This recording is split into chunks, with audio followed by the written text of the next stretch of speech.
নমস্কার, সবাই কেমন আছেন? আশা করি ভালো আছেন। আজকে কি রান্না করলাম চলুন দেখাই। এখানে আছে গরম গরম এক হাঁড়ি ভাত।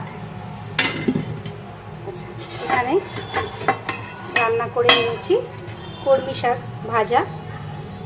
কলমি শাকে ফোড়নে দিয়েছি আমি কালো জিরে, দুটো শুকনো লঙ্কা ছিঁড়ে দিয়েছি, কটা কাঁচা লঙ্কা দিয়েছি একটু রসুন থেতো করে, কটা পেঁয়াজ দিয়ে নুন হলুদ দিয়ে ভেজে নিয়েছি। নামানোর সময় একটু মিষ্টি দিয়েছি। আচ্ছা চলুন, এখানে কি করে নিয়েছি, এখানে করে নিয়েছি ডাল সিদ্ধ।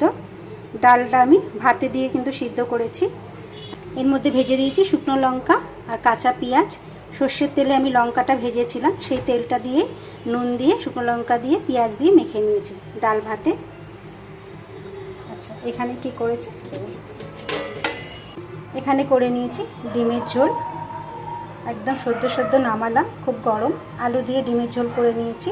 ফোড়নে দিয়েছি তেজপাতা ফোড়ন, জিরে ফোড়ন, পেঁয়াজ ভেজে দিয়েছি, আদা বাটা, রসুন বাটা, জিরের গুঁড়ো, লঙ্কার গুঁড়ো, নুন, হলুদ এই দিয়ে করে নিয়েছি। নামানোর সময় দিয়েছি একটু গরম মশলা বেটে। ব্যাস আজকে রান্না করে নিলাম ডিমের ঝোল ডাল ভাতে। এখানে আছে কলমি শাক ভাজা আর এখানে ভাত। আজ এই পর্যন্তই। সবাই ভালো থাকবেন, সুস্থ থাকবেন। আবার সবার সঙ্গে পরে দেখা হবে।